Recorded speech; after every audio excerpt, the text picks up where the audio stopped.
जब बाहर निकला मैं तैयारी करने के लिए सर, तो अगेन पता नहीं कैसे बताऊं, बट वहां पे एक लड़की थी।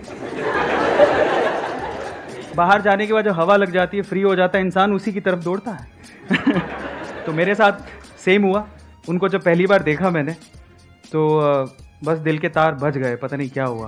पर एक बात मैं बोलता हूँ यहाँ पे, अगेन करने कुछ और आया था, पढ़ाई करने आया था, तैयारी करने आया था ताकि मेरा कॉलेज में सिलेक्शन हो, लेकिन वहाँ पर इस चीज़ में अगेन साइड में हो गए, डाइवर्ट हो गए। बिकॉज उस टाइम पे क्या मुझे एनर्जी बहुत थी, जैसे आज आप फील कर रहे हो इससे 10 गुना ज़्यादा थी। मुझे ऐसा लगता था मैं बहुत कुछ कर सकता हूँ, लेकिन वो जो एनर्जी होती है उस टाइम पे स्कैटर्ड होती है, इस वजह से आप बहक जाते हो।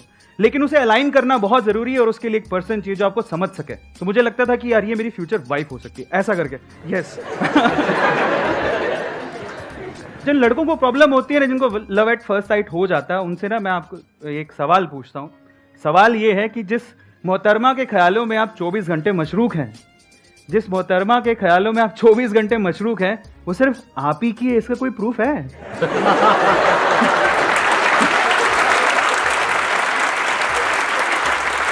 उसके आने का इंतजार करना, उसके जाने का इंतजार करना, उसे देखना, है ना? बिल्कुल होता है।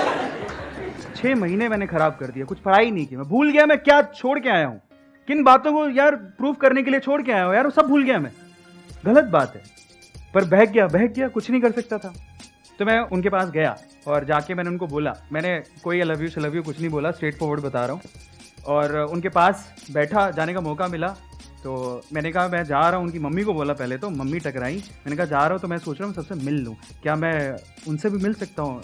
मैं उनका बहुत बड़ा फ़ैन हूँ। वो फ़ैन इस वजह से था क्योंकि वो बहुत ही थोड़ा इंक्लाइंड थी स्पिरिचुअलिटी की तरफ, तो वो बहुत बुक्स पढ़ती थी। तो मैं गया उनके पास बैठा, मैंने डायरेक्टली उनको एक ही बात बोला, मुझे आपसे एक बात कहनी है। बोले क्या? मुझे आपसे शादी करनी है। अब अच्छा शादी करनी है, फायदे मैं बता देता हूँ, मुझसे 5 साल बड़ी थी। उन्होंने कोई रिएक्शन नहीं दिया। लास्ट में जब पूरी कॉन्वर्सेशन हो रही थी, सुनती रही, लास्ट में उन्होंने मुझे बोला कि एक बात बोलती है, ध्यान से सुनना। मैंने कहा हाँ। बोले अपने माँ बाप के पैसों पे तुम यही करने आए हो क्या? स्टेटमेंट बहुत खतरनाक थी, दिल पे चुभ गई कि अपने माँ बाप के पैसों पे तुम यही करने आए हो क्या?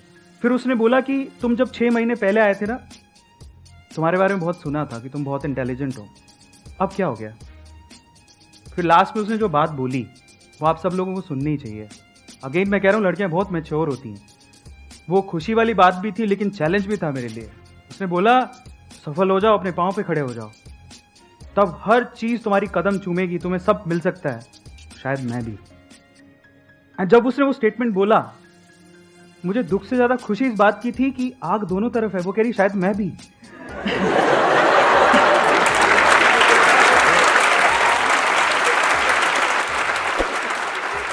आज वो मेरे साथ है और मेरी सफलता में उसका पूरा हाथ है।